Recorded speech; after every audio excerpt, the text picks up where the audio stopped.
Hello students, welcome है आपका अपने यूट्यूब चैनल पे। देखिए मैम कमेंट कर रहे हैं, ठीक है।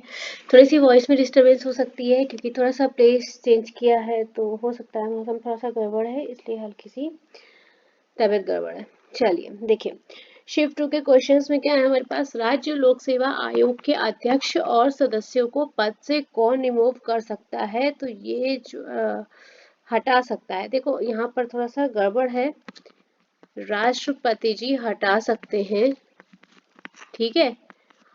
और नियुक्त कौन करता है, तो नियुक्त करता है राज्यपाल। क्लियर। ये थोड़ा सा ध्यान देना, थोड़ा सा क्वेश्चन में गड़बड़ हो गया है, मैंने आंसर गड़बड़ कर दिया है। क्लियर। ये इसका क्वेश्चन का जो आंसर होगा बच्चे, वो राष्ट्रपति हो जाएगा, हटाने की बात होगी, और अगर नियुक्ति की बात होगी तो राज्यपाल हो जाएगा। सॉरी फॉर द मिस्टेक, मेरी तरफ से मिस्टेक हुई है। तो राज्यपाल हमारा राज्य लोकसभा के सदस्यों के अध्यक्ष और सदस्यों की नियुक्ति करता है, हटाया जाएगा राष्ट्रपति के द्वारा। सेवा की जो निश्चित अवधि होती है वो नियुक्ति की तारीख से आपकी शुरू हो जाती है। एक बार बताओ, राज्य और केंद्र के लोक सेवा आयोग का वर्णन जो है वो किस आर्टिकल में है, ये एक बार लिख लो। आर्टिकल पूछा गया है, आपका एग्जाम में पूछा जा चुका है, तो 315 से 323 में आ जाएगा आपका राज्य लोक सेवा आयोग के बारे में। क्लियर। कोई भी डाउट लगे तो एक बार बता देना। यहाँ पर थोड़ा सा मुझसे गलती हुई है, उसके लिए मुझे माफ करना।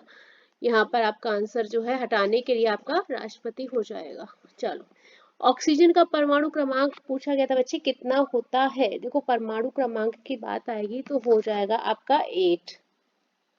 और अगर परमाणु द्रव्यमान की बात आए तो कितना होगा,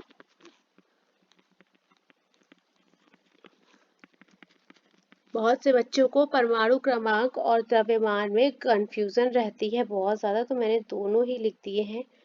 गलत मत करके आना, नहीं आ रहा है अगर निगेटिव मार्किंग है, नहीं आ रहा है तो छोड़ दो, गलत मत करके आना।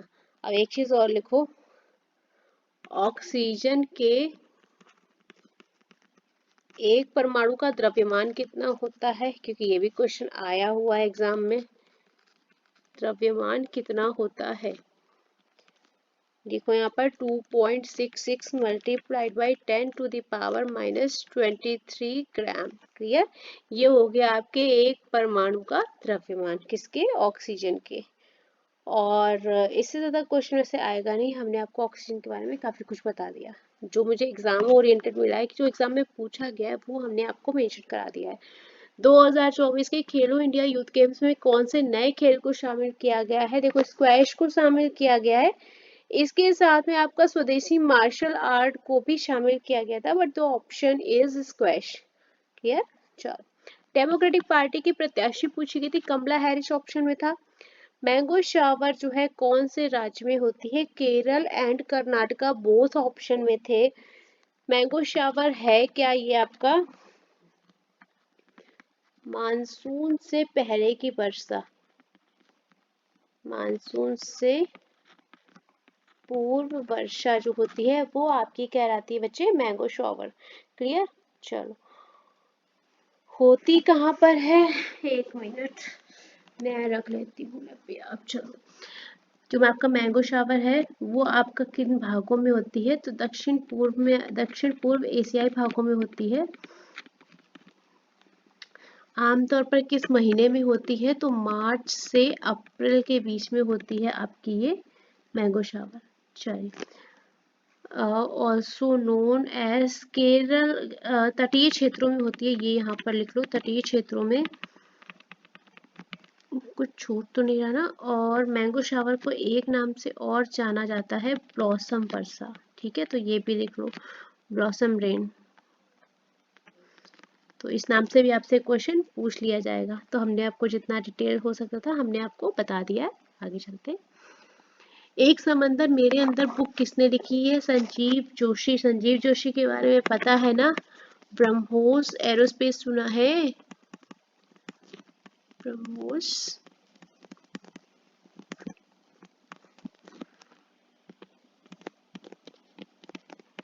डेप्यूटी सीईओ, हैं संजीव जोशी जी। इनके द्वारा लिखी गई बुक है आपका एक समंदर मेरे अंदर, जिसमें कि आपका 75 पोएम्स का पूरा एक संकलन है। ठीक है, 75 कविताओं का एक श्रृंखला है। क्लियर, आगे चले। चलो, ऐतरेय ब्राह्मण का संबंध, ये क्वेश्चन पहले भी आपका एग्जाम में आ चुका है। किस वेद से है? ऋग्वेद से। और ऋग्वेद में आपका ऐतरेय के अलावा कौशिकी का भी वर्णन मिलता है। कौशिकी ब्राह्मण भी आपका इसमें ही आ जाएगा। किसमें? ऋग्वेद में। मतलब ऋग्वेद में आपके 2 ब्राह्मण आ जाएंगे, पहला ऐतरेय, दूसरा आपका कौशिकी। ठीक है, और अगर आप यजुर्वेद में जाएंगे बच्चे तो आपको यजुर्वेद में 2 ब्राह्मण मिल जाएंगे। कौन कौन से? तैत्तिरीय ब्राह्मण and the last one Shatapatha. Clear, चलिए ध्यान रहेगा ना, ऋग्वेद के 2 और यजुर्वेद के 2। क्लियर, चलो। एक आपका क्वेश्चन आता है negative impact of green revolution. ये क्वेश्चन हम काफी बार करवा चुके हैं, थोड़ा सा आप ऑप्शन बेस्ड चाहिएगा। क्लियर, कोयला खदानें किस राज्य में पाई जाती हैं? ऑप्शन आपको झारखंड मिला था, झारखंड में हमारी कोयला खदानें बहुतायत में पाई जाती हैं। चिनहट का युद्ध पूछा गया था 1857 में, कहाँ लड़ा गया था? अवध, लखनऊ, चिनहट। क्लियर, अच्छा एक बात बताओ, चिनहट के युद्ध में ब्रिटिश सेना का जो नेतृत्व था वो किस सैन्य अधिकारी ने किया था? ये लिख लो। इस युद्ध का नेतृत्व जिस ब्रिटिश अधिकारी ने किया था वो थे हमारे हेनरी लॉरेंस। ठीक है, हेनरी लॉरेंस के द्वारा आपका किया गया था, ब्रिगेडियर जनरल थे ये इसे। और आपका एक काम करो, यहाँ पर डेट भी लिख लो, 30 जून 1857 को आपका ये युद्ध लड़ा गया था लखनऊ में। चलो आगे चलते हैं, नेक्स्ट क्वेश्चन पे मूव ऑन करेंगे। 1974 का जो संविधान था, 36वां संशोधन था, किस राज्य से संबंधित है? ये आपका संबंधित है सिक्किम राज्य से। आपका जो ये संशोधन हुआ था, देखो कहीं कहीं आपको 35वां संशोधन अधिनियम भी लिखा हुआ मिलेगा। ठीक है, 36वां भी मिलेगा, 35वां भी मिलेगा। 35 का क्या है, सुनना ध्यान से। संरक्षित राज्य के रूप में सिक्किम का दर्जा समाप्त कर दिया था और भारत के एसोसिएट स्टेट का दर्जा दिया गया था आपका 35वें में। सिक्किम को मैं यहाँ पर लिख देती हूँ तो कंफ्यूजन नहीं रहेगी आपको। भारत के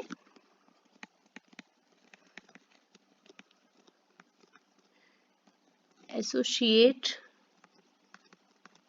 स्टेट का दर्जा जो है आपका 35वें संविधान संशोधन के तहत दिया गया था। ठीक है, यहाँ तक क्लियर हुआ, यानी कि एक सहयोगी राज्य का दर्जा। फिर आपका आया, ये आपका जो आया था 35वां संविधान संशोधन, ये था आपका 1974 में। क्लियर, और यहाँ पर 1975 में फिर आपका एक संशोधन हुआ जो कि आपका 36वां संशोधन आया, जिसके तहत संशोधन पारित करके सिक्किम को भारत का एक पूर्ण राज्य बना दिया गया। जो आपका 36वां संशोधन था 1975 में, यहाँ पर आपको पूर्ण राज्य बना दिया गया सिक्किम को। क्लियर है, दोनों पॉइंट्स में कोई कंफ्यूजन होनी तो नहीं चाहिए मेरी हिसाब से। अगर आपको दिक्कत लगे तो हमें बताना। ठीक है, 35वां और 36वां दोनों में कंफ्यूजन नहीं होना चाहिए कि किसमें सहायक बनाया गया और किसमें आपका पूर्ण राज्य बनाया गया। यहाँ पर लिख लो 35वां 1974। क्लियर, ध्यान रहेगा, एसोसिएट स्टेट का दर्जा जो है आपको सिक्किम को, वो 35वें के अंतर्गत दिया गया था। और 36वां संशोधन जो कि 1975 में हुआ था, उसके अकॉर्डिंग इसको पूर्ण राज्य का दर्जा दिया गया। और इसी के साथ सिक्किम जो है ये भारतीय संघ में शामिल होने वाला कौन सा राज्य बना? 22वां, 22nd। क्लियर, चलो एक चीज और देखो, सिक्किम अपनी सीमाएं किसके किसके साथ साझा करता है, ये क्वेश्चन अभी एग्जाम में मुझे दिखा था। तो भूटान, तिब्बत और नेपाल के साथ में इसकी सीमाएं शेयर होती हैं, सीमा साझा। ठीक है, ध्यान रहेगा। चलो, कोई कंफ्यूजन लगे ना कमेंट में क्वेश्चन नंबर डाल के मेंशन कर देना। चलो आगे चलते हैं। यूएसए के राष्ट्रपति पूछे गए थे जो बाइडेन, यानी कि जोसेफ रॉबिनेट बाइडेन। आगे चलते हैं नेक्स्ट क्वेश्चन पे। जिला अदालत के न्यायाधीश बनने के लिए आवश्यक अनुभव कितने साल का होना चाहिए? 7 साल एट लीस्ट, यानी कि कम से कम 7 साल का तो होना ही चाहिए। और ये आपका कौन सा आर्टिकल डिसाइड करता है बच्चे? आर्टिकल हो जाएगा 233 का क्लॉज 2। ये डिसाइड करता है कि केवल एक न्यूनतम योग्यता निर्धारित करता है, किसी वकील के पास जिला न्यायाधीश के रूप में चयनित होने के लिए कम से कम आपका 7 साल का अभ्यास जरूरी है। ठीक है, चलो नेक्स्ट। जब कोई इलेक्ट्रॉन किसी धातु शीट पर टकराते हैं तो किस प्रकार की रेज होती हैं? एक्स रेज आपकी उत्पन्न होती हैं। तमिल में उपलब्ध एक सबसे पुराना साहित्यिक कार्य बोल सकते हैं, कौन सा है? तो आपका टोलकप्पियम है, या आपको कहीं कहीं लिखा हुआ इस तरह से मिलेगा, ताकि जगह टोलकाप्पियम। क्लियर, दोनों सेम चीज है। आपको ये भी लिखा हुआ मिल सकता है, यहाँ पर टाप और टमाटर वाला इस तरह से लिखा हुआ मिल सकता है। तो ये आपका तमिल में अवेलेबल सबसे पुराना साहित्यिक कार्य बोला जाता है। इसका नाम जो है वो उसका अपने आप में ही अर्थ है प्राचीन या पुराना, आप बोल सकते हैं। तमिल भाषा में है। 8 मानव शास्त्र शामिल किए गए हैं इसमें, ये लिख लो। मैं सारे के सारे नाम बता देती हूँ, उसकी जरूरत नहीं है। 8 मानव शास्त्रों का संकलन है ये। कौन कौन सा? एंकुरुनुरु, कोरुंतुकाई, नारिकाई, अकानानुरु और कालिटोकाई, पातिरुपुट्टु और पुरुनारुरु और पारीपाताल। ठीक है, ये आपके 8 मानव शास्त्र जो है इसमें शामिल किए गए हैं। इसमें आपका एक काम और करो, इतना ही रखो, फिर बहुत ज्यादा हो जाएगा। फिर आपके इसमें जीवित पांडुलिपि में 3 बुक आई हैं, उन 3 बुकों में 9 अध्याय डाले गए हैं, या उनको इयाल बोलते हैं। टोटल आपके 1612 सूत्र हैं। फिर आपको बहुत डिटेल में घुसना पड़ेगा। आगे चलते हैं। गुरु नानक देव का जन्म पूछा गया था, तो 15 अप्रैल 1469 में हुआ था। और कहाँ हुआ था? लाहौर प्रांत में। अभी अभी उसको किस नाम से जाना जाता है वर्तमान में? ननकाना साहिब। ठीक है, पंजाब कहाँ? तलवंडी। चलिए आगे चले। सिख धर्म के संस्थापक, तो ये हम आपको पहले ही बता चुके थे।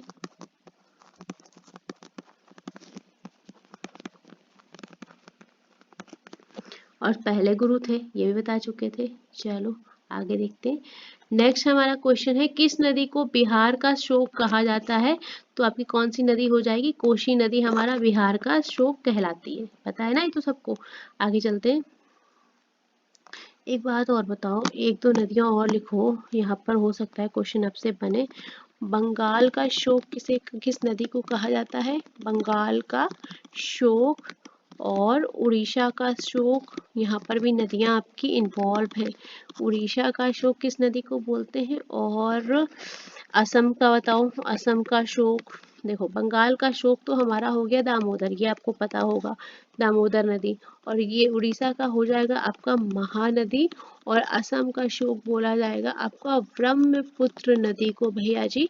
तो हमने आपको बता दिया, और अगर हमें डिटेल पता चली किसी एग्जाम ओरिएंटेड क्वेश्चन में तो हम आपको जरूर से जरूर करवा देंगे। ठीक है।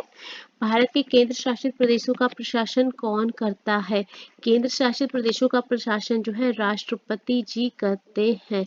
और ये आपका कहाँ पर मेंशन है? देखो, राष्ट्रपति हमारे संविधान के भाग 5 से रिलेटेड है।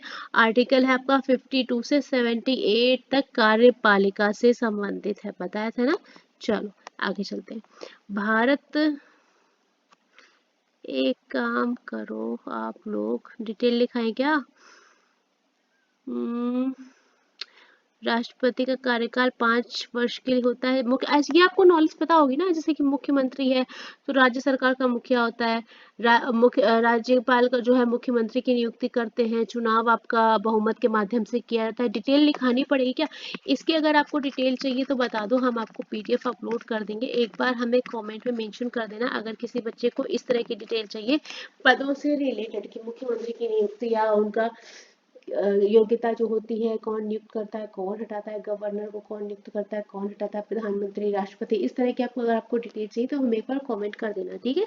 हम आपको अवेलेबल करा देंगे, क्योंकि अगर आप अभी पढ़ाने बैठेंगे तो आपका सेशन हो जाएगा 30 मिनट की जगह पूरा 1 घंटे का, है ना? तो टाइम प्रेशियस है, तो वेस्ट नहीं करते हुए आगे बढ़ते। अगर आपको लगता है कि नहीं हमें चाहिए तो फिर हम करवा देंगे, तब दिक्कत वाली बात नहीं है। आगे चलते हैं। भारत की प्रथम पंचवर्षीय योजना जो थी वो किस पर आधारित थी? बता के थक गए थे। हैरोल्ड ब्रोमर मॉडल पर बेस्ड थी। जो हमारे 5 ईयर प्लान थे कहाँ से प्रेरित थे? तो सोवियत संघ से लिए गए थे। सोवियत संघ से प्रेरित होकर हमारे यहाँ 5 ईयर प्लान जो एप्लीकेबल किए गए। पहली पंचवर्षीय योजना बच्चे आपकी हैरोल्ड ब्रोमर मॉडल पर बेस्ड थी, और आपका इसका टेन्योर क्या था? 1951 से 1956, है ना? और मुख्य केंद्र का क्या था इसका? कृषि। जो मुख्य केंद्र था वो था आपका कृषि विकास। बहुत क्वेश्चन आए इस बार कांस्टेबल एग्जाम में। अभी और शिफ्ट बाकी है, वहां भी आएगा ही आएगा। आगे चलते हैं। भारत के उत्तरी मैदान में कौन सी नदियां बनाती हैं? सिंधु, गंगा और ब्रह्मपुत्र नदियां आपके उत्तरी मैदान के निर्माण में इन तीनों नदियों का महत्वपूर्ण योगदान है भैया। आगे चलते हैं।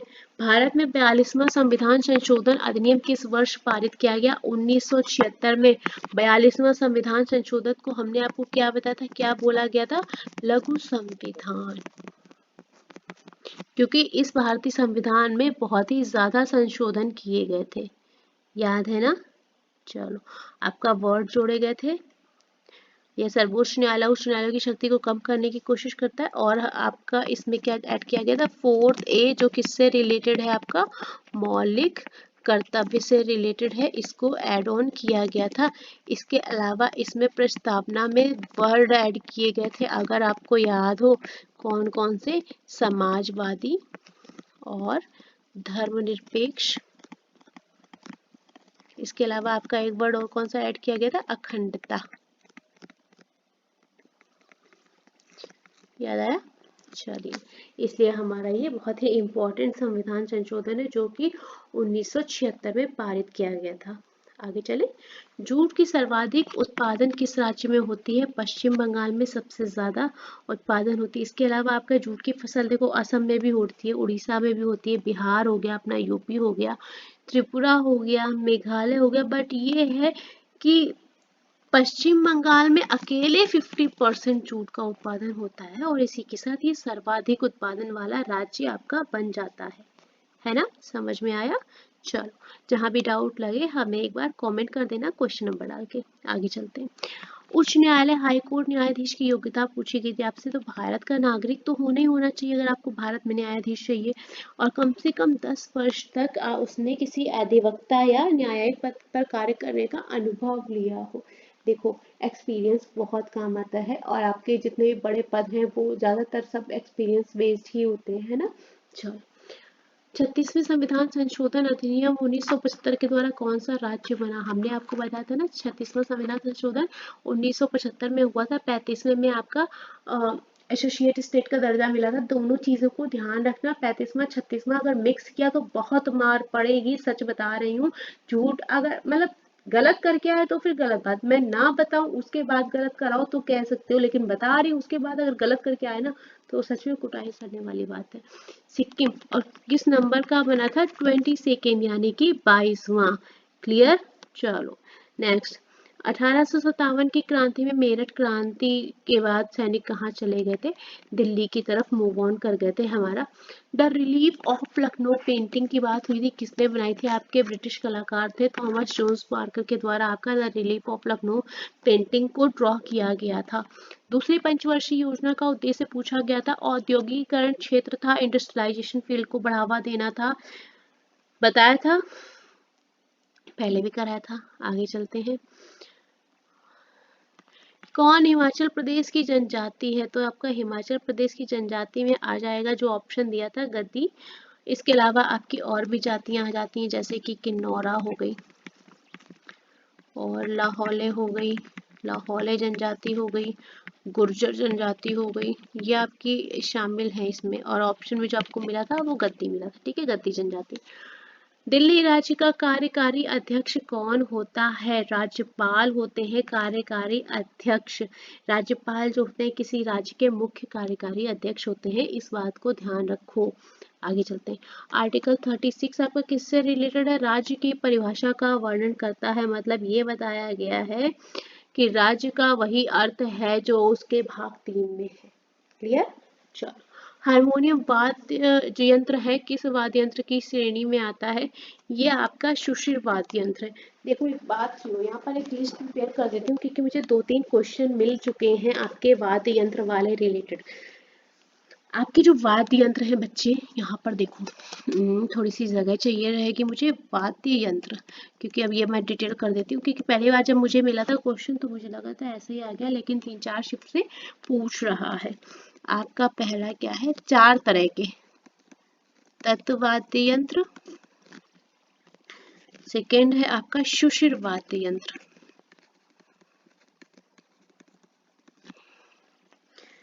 थर्ड है आपका अवनद वाद्य यंत्र।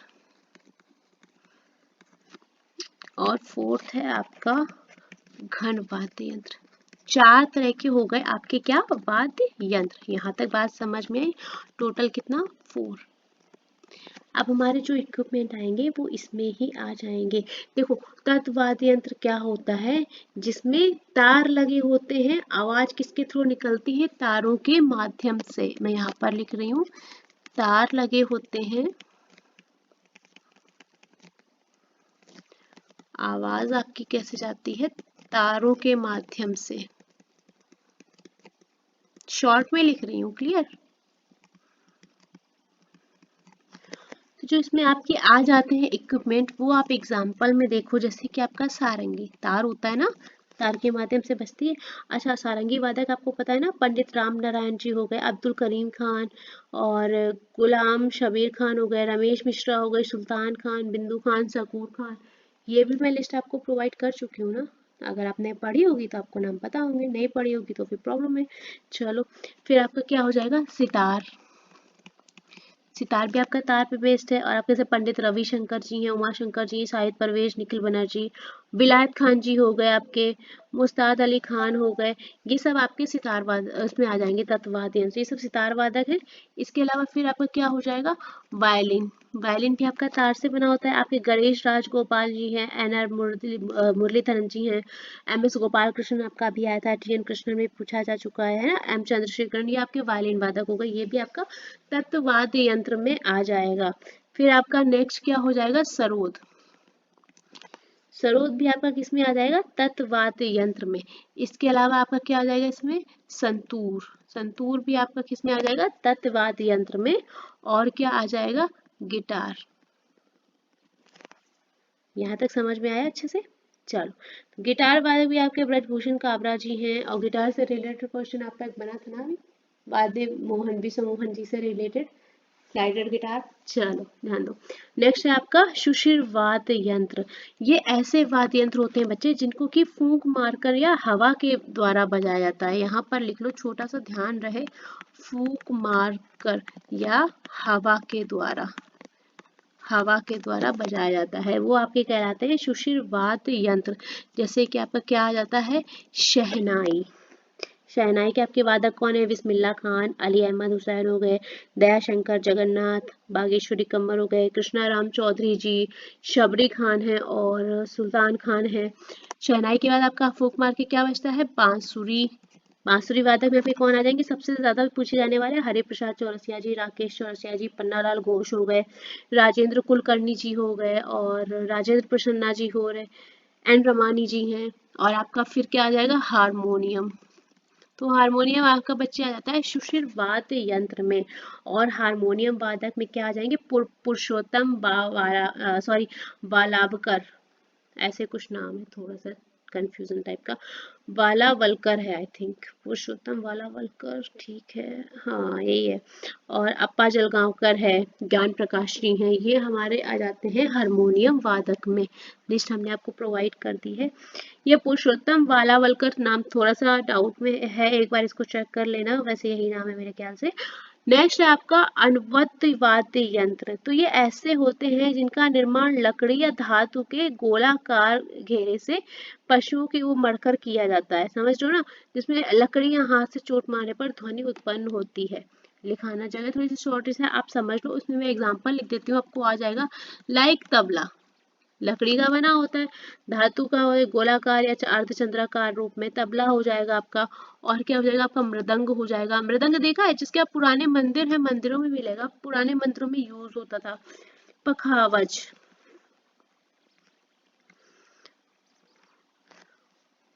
इसको सही से लिख दो वरना कंफ्यूज हो जाओगे। पखावज होता है, ये भी आपका आ जाता है अनवद्य में। फिर आपका घन वाद्य यंत्र क्या होता है, धातु से निर्मित यंत्र, धातु से निर्मित।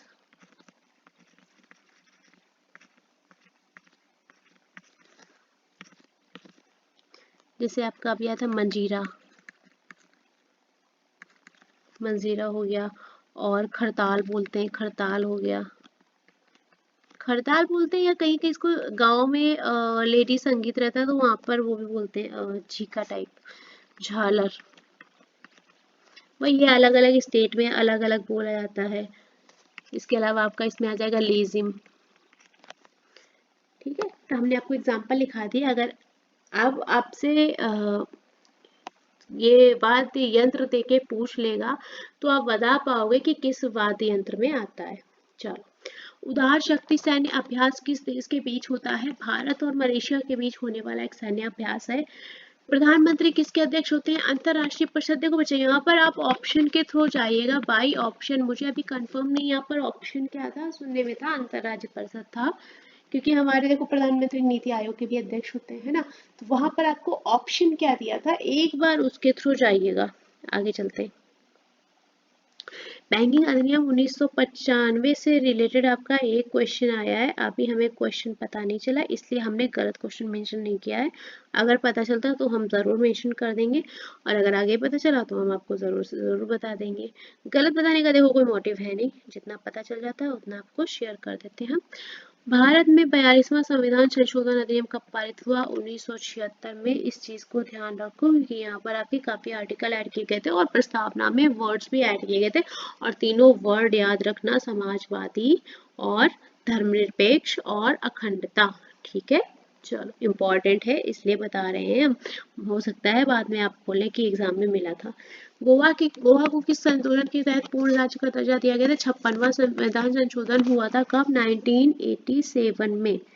हो जाएगा, कोई कंफ्यूजन तो नहीं है। चलो आगे चलते हैं।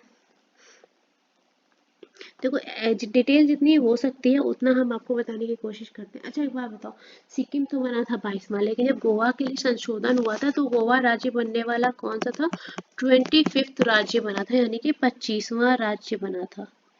क्लियर, कोई डाउट हो तो बताना। तो 56वें संविधान संशोधन के तहत गोवा को भारत की संविधान की किस अनुसूची में शामिल किया गया था, ये भी लिख लो, पहली अनुसूची में शामिल किया गया था, पहली अनुसूची में इंक्लूड करा गया था भैया, इसको ध्यान रखना, किसको, गोवा को। जितना इम्पोर्टेंट लग रहा है एग्जाम के पर्पज से हम आपको बताते हुए चल रहे हैं। लखनऊ में 1857 के विद्रोह किसके द्वारा किया गया था, बेगम हजरत महल जी के द्वारा, या ऑल्सो नोन एज अवध की बेगम। क्लियर, चलो आगे चलते हैं। 1857 के विद्रोह के समय सैनिकों के द्वारा भाषण में कौन सी भाषा यूज की जाती थी, हिंदी और उर्दू, दो लैंग्वेजेस आपकी ज्यादातर बहुतायत में पाई जाती थी। औद्योगिकरण की इस पंचवर्षीय योजना का उद्देश्य था सेकेंड 5 ईयर प्लान, जिसका कि टेन्योर सेकेंड 5 ईयर प्लान का क्या था, 1956 से 1961, हम आपको पढ़ा चुके हैं ना। चलो, पीसी महालनोबिस मॉडल था इसका, मॉडल अगर पूछ ले तो पीसी महालनोबिस था।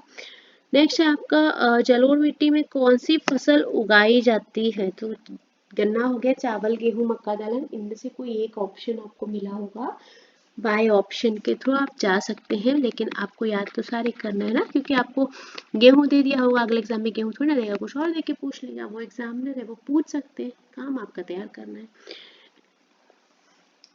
नेक्स्ट है आपका कांसे की नर्तकी की मूर्ति कहाँ से मिली थी? तो पाकिस्तान के सिंध प्रांत में, कहाँ?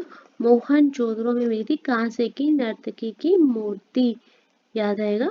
चलो नेक्स्ट, नरेंद्र मोदी के द्वारा कौन सा सुपर कंप्यूटर लॉन्च किया गया था? देखो 3 परम रुद्र कंप्यूटर, आपके परम रुद्र कंप्यूटर नाम आया था। टोटल कितने लॉन्च हुए थे? 3। आगे चलते हैं। प्रथम पंचवर्षीय योजना का मुख्य उद्देश्य हमने अभी बताया था कृषि विकास है। जो आपकी योजना का टेन्योर था 1951 से 56 था। मॉडल कौन सा था? मॉडल भी हमने आपको बताया था हैरोल्ड डोमर मॉडल था आपका, और कृषि पूरा बेस्ड था, अच्छे से बताया था। आगे चलते हैं। नेक्स्ट, 1857 की क्रांति के बाद में क्या हुआ था? देखो एक काम करो, फर्स्ट तो हमारा हैरोल्ड डोमर मॉडल हो गया, सेकेंड भी हमने बताया था ना महाल नोबिस मॉडल पर बेस्ड था, थर्ड आपका था गाडगिल पर। अगर आपसे बोल रहे मॉडल कौन सा था, थर्ड आपका गाडगिल योजना पर बेस्ड था, ठीक है। चलो, 1857 की क्रांति के बाद क्या हुआ था? देखो ईस्ट इंडिया कंपनी के हाथों से इंग्लैंड के ताज का हस्तांतरण हुआ था, ये तो मिला था आपको ऑप्शन में। हुआ क्या था? जब आपकी 1857 की क्रांति खत्म हुई, उसके बाद में आपका विद्रोह खूब भड़का, तो आपका ब्रिटिश ईस्ट इंडिया कंपनी का शासन खत्म हुआ था, और अगले 90 ईयर तक जो था ब्रिटिश सरकार का था, सीधा शासन स्थापित हो गया था, ठीक है। तो आपका कह सकते हैं ईस्ट इंडिया कंपनी का पूरा खात्मा ही हो गया था। तो यहाँ पर आपको ऑप्शन शायद ये मिला था। जितने क्वेश्चंस पॉसिबल हो सकते थे हमने पूरी कोशिश की, नोट डाउन पहले ही कर रखे थे, किसी वजह से हम करवा नहीं पाए आपको क्वेश्चन आंसर, बट कोशिश कर रहे हैं। तो जितने क्वेश्चंस अवेलेबल हो पाए हमने आपको सारे करवा दिए। पीडीएफ आपको टेलीग्राम पे अवेलेबल हो जाएगी। नए वाले बच्चों, जो नए बच्चे हैं वो भी, उनसे भी रिक्वेस्ट है कि आप टेलीग्राम चैनल पे हमें ज्वाइन कर लें, आपको भी आराम रहेगा। एटलीस्ट आपका एग्ज़ाम है ना, तब तक तो आपको रहना है, इसके बाद फिर आप देख लीजिए, अगर आपको क्लासेस ठीक लगती हैं तो आप रुक सकते हैं, कोई दिक्कत वाली बात थोड़ी ना है। चलिए, तो सेशन को यहाँ पर ख़त्म करते हैं। इस बार तो कुछ नहीं बोला, देखते हैं भाई, थोड़ा सा बेटर फील होगा तो हम आपको और वीडियोस अवेलेबल कराने की कोशिश कर सकते हैं। बेटर फील होगा तो बिल्कुल अवेलेबल करवा देंगे, क्योंकि काफ़ी लॉस हम वैसे भी कर चुके हैं आप लोग का। लॉस तो खैर किसी का नहीं हुआ होगा, क्योंकि कहीं ना कहीं तो आप देख ही रहे होंगे, है ना, ऐसा तो नहीं है। बट चलिए कोई बात नहीं है, फिर भी मेरी वजह से अगर लॉस हुआ है तो हम आपको सॉरी बोलते हैं। कुछ देर के बाद फिर से मिलेंगे, तब तक के लिए आप लोग साथ में बने रहिए। नेक्स्ट वीडियो के साथ फिर से हम आपसे जल्दी मिलेंगे, तब तक के लिए साथ में बने रहिए, और टेलीग्राम चैनल को प्लीज़ ज्वाइन कर लीजिएगा पीडीएफ के लिए। थैंक यू सो मच बच्चे लोग।